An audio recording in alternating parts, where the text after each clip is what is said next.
Mentalmente Falando, o podcast que conecta saúde mental e bem-estar à sua genética.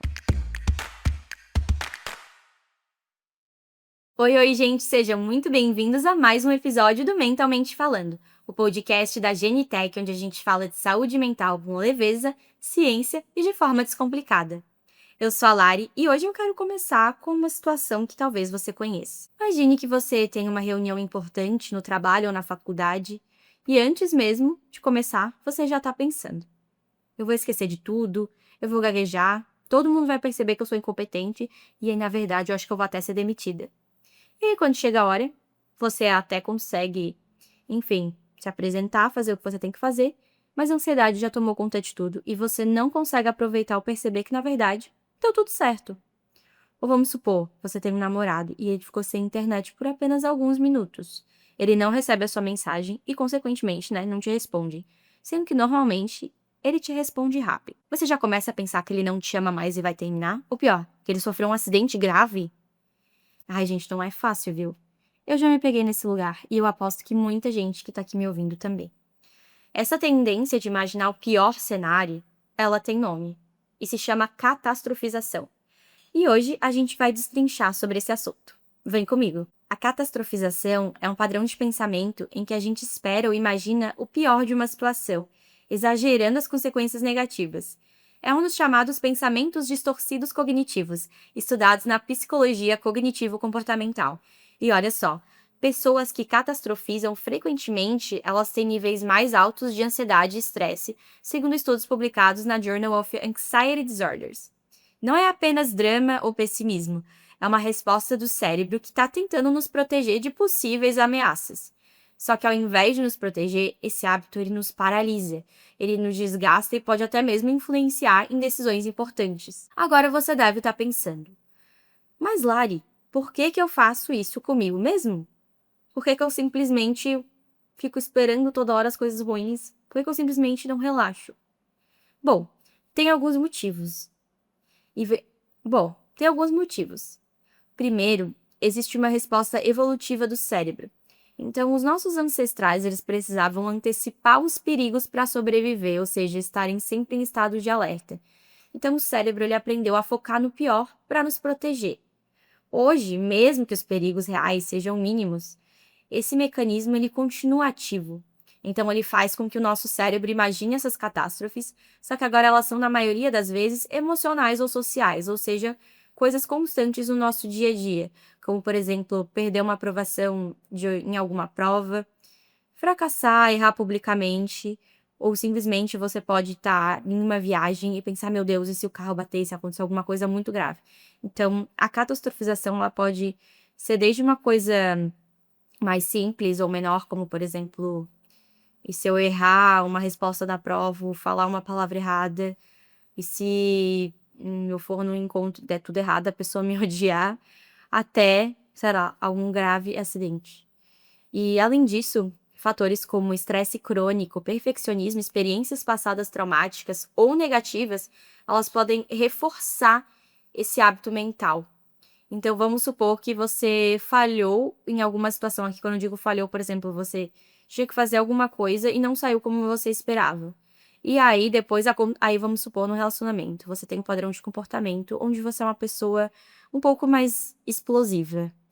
Você explode, aí depois você explode de novo, e você explode de novo. De repente, você tem medo de perder o controle em todas as suas relações.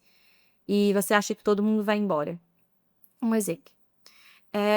Já um estudo publicado no Cognitive Therapy and Research mostrou que pessoas com ansiedade generalizada catastrofizam significativamente mais, e isso aumenta a percepção de ameaça em situações cotidianas, porque pessoas que com TAG, que é o transtorno de ansiedade generalizada, têm uma tendência constante a ter esse pensamento disfuncional, ou seja, o cérebro está sempre em alerta, sempre hipervigilante, esperando que algo de ruim dê errado.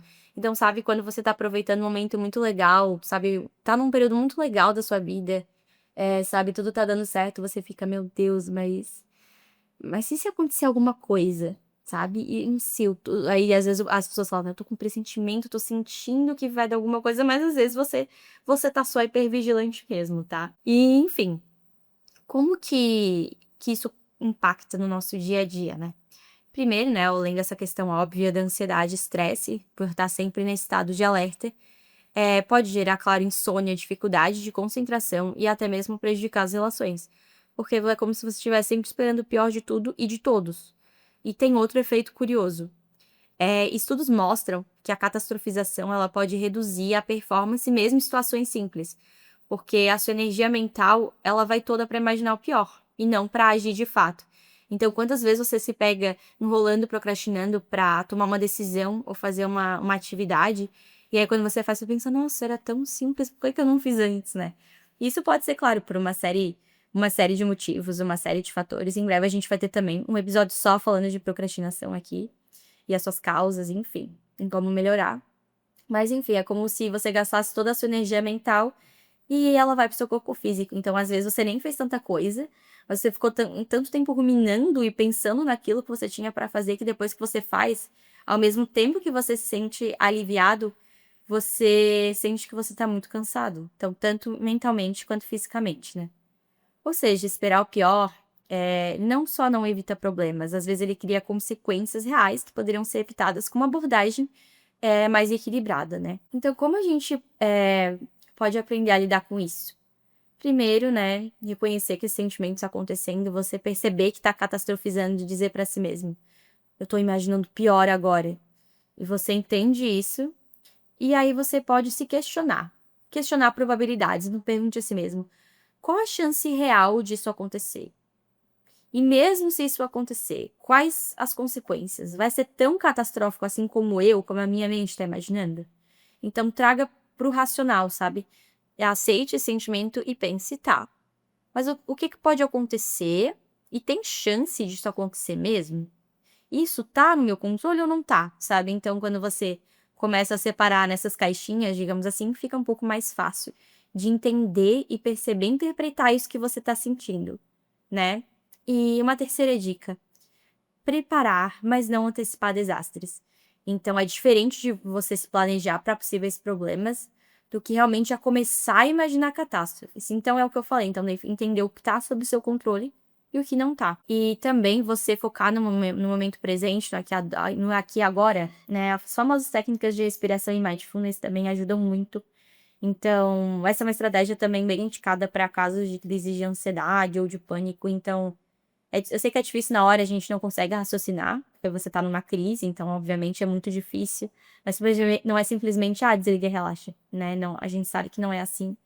Então você observar o ambiente que você tá, sabe, olha, tem uma cadeira, que cor que é essa cadeira? Por exemplo, eu tô aqui gravando o episódio aqui na sala pra vocês, então, é uma cadeira branca, eh, ela é de couro, ela tem a roda preta, eh, tem um ring light aqui que a gente usa para gravar vídeos, a parede é branca, tem um ar-condicionado, tem uma janela. Essa janela é virada para um prédio, que tem sacadas de cor azul. Então você realmente olhar o ambiente ao seu redor, né? Ou, por exemplo, faça uma coisa que te relaxe no momento, talvez você não consiga, mas, por exemplo, eu vou tomar um banho. Sente água no seu corpo, sabe? Não vá tomar banho ouvindo vídeo ou com excesso de estímulo, sabe? Porque você já tá numa crise, então você tem que ter o menor estímulo possível e trazer o seu foco para o momento presente. E por fim, uma terapia cognitivo-comportamental, né? Hoje a gente tem diversas abordagens aí de terapia, e uma das mais conhecidas é a TCC, né? Então ela costuma focar no que você está sentindo e como você pode mudar o seu olhar, a sua interpretação a partir disso, para então buscar estratégias mais eficazes e pontuais para reduzir essa sua catastrofização e é geralmente associada ao quadro de ansiedade, né? E lembre-se, o objetivo não é nunca mais imaginar algo ruim. Isso é impossível. Não é como, meu Deus, eu nunca mais vou ficar mal, nunca mais vou ficar triste. E não é que você vai abraçar esse sentimento ruim, não é isso. É você entender que ele existe e buscar estratégias aí pra lidar com isso, né? Da forma que mais fizer sentido pra você. É realmente treinar o seu cérebro pra ver a situação com mais equilíbrio e não deixar que o medo paralise as suas decisões. E pra fechar, eu quero que você que tá ouvindo aí reflita comigo. Imaginar o pior é algo que o nosso cérebro aprendeu a fazer como forma de nos proteger. Mas quando isso se torna um hábito constante, Ele deixa de proteger e ele passa a te atrapalhar. O convite aqui é reconhecer esse hábito, questionar o que é ou não real, respirar fundo e se preparar, entender o que está sob seu controle, o que não está, e sem exagerar. E lembrar que a vida raramente é tão catastrófica quanto o que está na nossa cabeça ou quanto a gente imagina. Como eu sempre falo aqui nos episódios, nem tudo que a gente pensa é verdade. Obrigada por ouvir o episódio até aqui. Se você se identificou com esse episódio, compartilha com alguém que também sempre tende a esperar o pior das coisas e já segue o Mentalmente Falando para a gente continuar explorando os assuntos da nossa mente, nossas emoções e os hábitos que nos fazem bem ou mal.